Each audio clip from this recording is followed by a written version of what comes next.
All right, we're going to shift gears now to something new here on The Current. A trailblazing judge from our area has a new memoir out.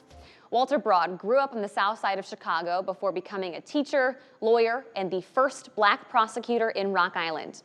He was a local criminal defense and civil rights trial attorney for 27 years before becoming Western Illinois' first black circuit judge in 2001. Then in 2014, he became the Chief Justice of the 14th Judicial Circuit of Illinois, only the second black chief judge in Illinois history. And now you can read all about his remarkable life and the family member he credits with keeping him going in his brand new memoir, Bessie's Prayer. But you don't have to take my word for it. Judge Walter Braud joining us right here on The Current. Thank you so much for being here with us. Thank you for inviting me. Why don't we start off by telling us, who is Bessie? My mother, Bessie. In 1937, she was at the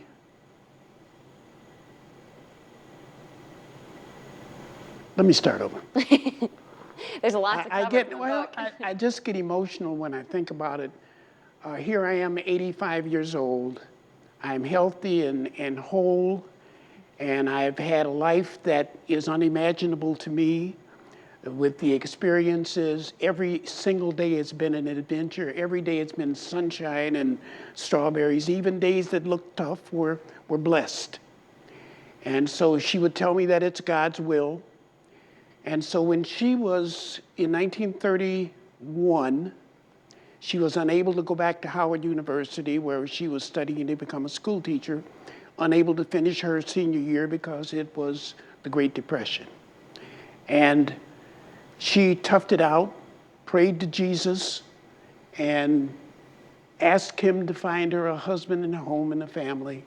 And she ended up with a knucklehead boy. And she pledged her life to us. And that really is the story. So love God and family first. Be excellent and show kindness in all endeavors and help other people before you help yourself, and have a little fun along the way. So that's how it's gone, from the rough growing up in Chicago as a Catholic boy in a Protestant world of black people, to coming to the land of milk and honey, which is what I call Rock Island, Illinois, where the people are so nice that they smile and say nice things about you, even if they don't like you, to becoming a judge that I hope was fair and kind and thoughtful and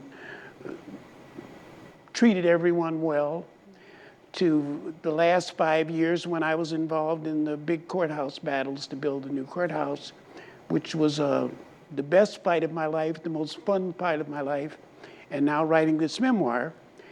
And I wanted to say that I remember you, all of these hundreds of people who, through their kindnesses, made it possible for this knucklehead boy to have a shot.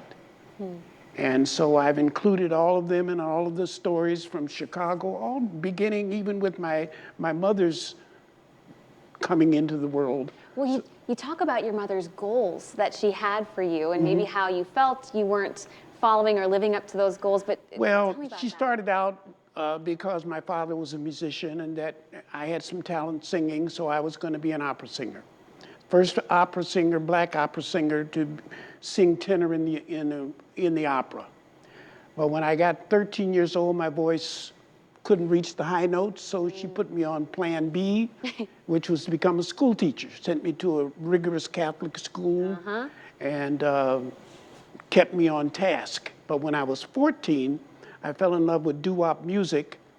When I was 15, I dropped out of school to become a doo-wop singer. And I pursued that for about almost 2 years until she finally had enough of my shenanigans and beat me over the head with a broomstick handle and chased me back to high school.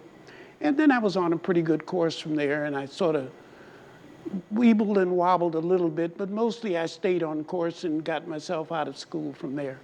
Well, your weeble and wobble journey brought you to the Quad Cities. Brought me to the Quad Cities. Where you changed history.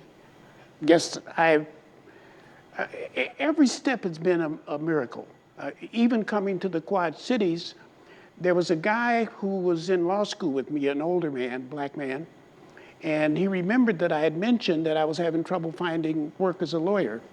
And he said, and he called me out of the blue and said he was at a conference with John Deere with a high-ranking black executive and that they were looking for a black prosecutor. So out of nowhere, I end up I said, oh, great, I'll be in Rockford as soon as possible. He said, no, not Rockford, Walter, Rock Island. And then you spent 27 years as a prosecutor here. And you write about all of it? 2 years as a prosecutor, 27 years as a trial attorney, Yes. 14 years as a circuit judge, 5 years as the chief judge. Wow. And you guys can read all about it in his brand new memoir, Bessie's Prayer. It will be fun to read. I think it'll be as much fun to read as it was for me to live it. Wow.